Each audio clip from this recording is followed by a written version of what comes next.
ABC 10 News starts now with breaking news. Well, breaking news, one person is hurt after a shooting in North Park. It happened just about an hour ago on Oregon Street. ABC 10 News reporter Anthony Purra just got to the scene. Anthony?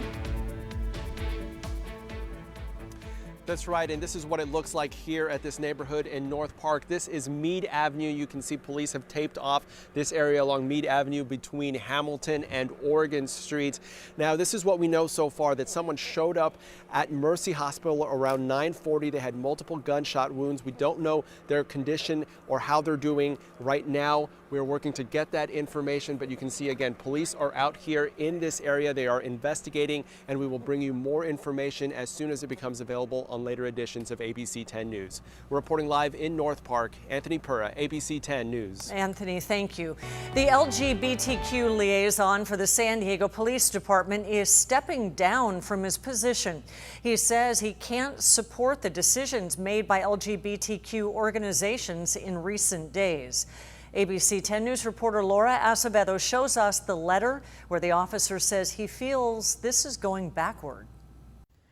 Lieutenant Meyer is openly gay. In the letter, he explains how and why he came to the decision with, quote, a heavy heart. In an open letter posted on the LGBTQ San Diego County news page, Lieutenant Daniel Meyer announced he was stepping down as the San Diego Police Department's LGBT liaison. Meyer has been the department's liaison for 10 years. He had built a very, very good partnership with a lot of the groups. Jack Schaefer is the president of the San Diego Police Officers Association, telling ABC 10 News over the phone that while he can't speak for Lieutenant Meyer, he understands his decision. I get it. When you work really hard and put that much of yourself into something for so long and they turn their back on you, it'd be hard to continue. It's just there's a lot of pain involved in something like that. Just last week, Pride organizers sent this letter to the mayor announcing no law enforcement contingents would be allowed in the parade or festival to show support for the Black LGBTQ community until policing changes are made. The LGBT Community Center announced it would no longer allow armed, uniformed officers at its facilities and events. It does sting. It is something that we're extremely disappointed in. In his letter, Lieutenant Meyer says he found himself at a crossroads, proud of the work he's done to make SDPD a more inclusive and understanding agency. Lieutenant Meyer says he recognizes a need for change on a national level within community relations with law enforcement, but continues to explain that he cannot support the decisions because it, quote, simply negates the amazing work done over decades. In a statement, the LGBT Community Center told 10 News it's not about good or bad individual law enforcement officers, but rather a systemic problem in law enforcement that devalues Black lives, saying the center is actively working to be anti-racist in tangible ways and engage in actions to make it so. Laura Acevedo, ABC 10 News. The president of the San Diego Deputy Sheriff's Association says law enforcement has had enough criticism. David Leonhardi recently wrote an op-ed in the Union Tribune. He says local deputies are equally angered by recent acts of law enforcement officers around the country that tarnish the badge. And I think the frustrating part for our deputies here in San Diego County is that, they're standing on a skirmish line across from their neighbors and people in their own community who are literally and figuratively throwing rocks and bottles at them. And they're saying, hey, but I agree with you. Leonhardi adds that the San Diego County Sheriff's Department is ahead of the curve when it comes to training and policies. He asked that the community now supports those who risk their lives to protect and serve. I personally think that it's something that we need to celebrate all the time. Hundreds celebrated Juneteenth at Balboa Park tonight. ABC 10 News reporter Anthony Purra was at the event where many say the country has made progress, but more needs to be done. It was a very welcoming atmosphere here as many came out to celebrate the significance of Juneteenth while also reflecting on the present. I can't breathe. The sounds were passionate, the crowds engaged. This is something that personally my family always celebrates. Juneteenth is an important day for Maya Gabby. My mom is black and my dad is white, but mostly my mom is black, and we go up and celebrate with the family every year. It's kind of a replacement for the 4th of July. Juneteenth marks the day the last remaining slaves found out they were free after the Civil War. The Army went into Texas in 1865, yeah, that's the right date, 2 years after slaves were actually released, to let everybody know that, everybody was free at that point. As black people, it is our actual Independence Day. We were not free July 4th. Ebony Muse is the organizer for this event. It's called Artists for Black Lives, which she's described as a sit-in and sing-along. Realizing this Juneteenth is taking place during a national conversation about racial injustice and calls for police reform. I'm hoping that our artists will open the eyes of those who see us on the live stream, see us on the news, see us here in the park, and really understand how we feel and how this has affected our people. I think while we have come a long way, there is still a long way to go. Anthony Pura, ABC 10 News. The county is set to vote next week on 3 new policies addressing racial injustice. One would give the Citizens Law Enforcement Review Board authority to investigate any time an officer fires a weapon.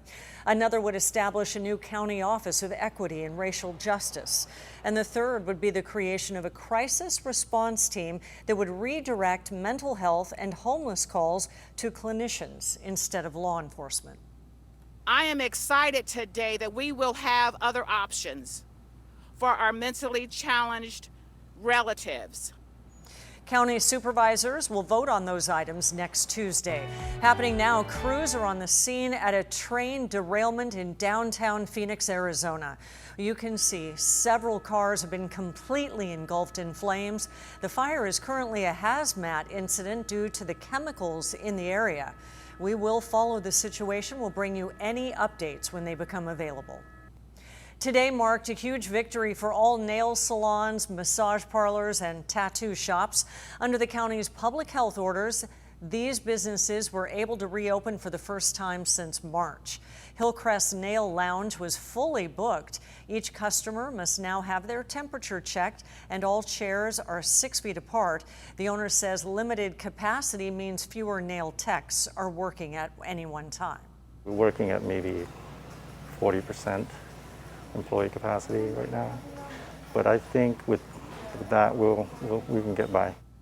Again, all businesses must fill out a safe reopening plan before welcoming customers back. Here are the latest numbers. The county reported 258 new cases today, bringing the total to 10,300. There was one other death, bringing our total now to 332. A grim reminder that the coronavirus is still very real here in the United States. The CDC is now predicting up to 145,000 total deaths from COVID-19 in the next 3 weeks. ABC News' Zoreen Shah reports more states are seeing spikes in cases and hospitalizations. The World Health Organization out with an urgent warning. The pandemic is accelerating and the world is in a dangerous phase. The CDC predicting another 25,000 Americans could die by July 11th. Coronavirus-related deaths are up in 13 states and Washington, D.C. Hospitalizations up in 17 states, including Texas, up 108% since Memorial Day. Doctors there warning it could get worse. People are walking around without face masks. They're getting close together. If we don't take precautions, we're going to see a spike, and we're seeing one right now. Masks now mandatory for businesses in Dallas and Harris County. The idea is to see this as a no shirt, no shoes, no mask, no service. Apple taking measures too, closing 11 stores in the Carolinas, Arizona, and Florida. And for the 5th time, Florida has smashed its daily record, over 3,800 cases in the last day. 10% of people tested there are positive. I think that we've started to see, some erosion in the social distancing from probably some of the younger population. But this week, All eyes on Oklahoma. The state hit a record number of cases yesterday. Large protests are expected Friday night ahead of President Trump's first big rally in months. Tens of thousands of rally goers expected Saturday. They're even signing a required waiver agreeing they won't sue if they catch the virus. I personally am not going to wear a mask. It's our option. It's our choice to wear a mask. I do trust my immune system. Health experts warning risks are high. We have been spiking since last week. So, and I'm not talking like this, I'm talking like this.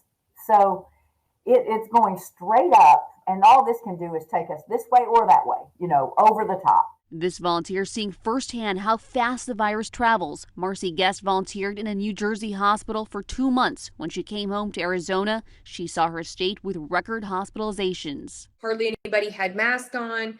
People were not socially distant. What will it take for people to realize that the virus is real?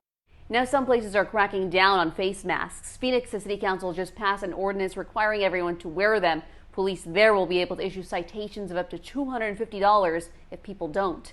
Zoreen Shah, ABC News, Los Angeles.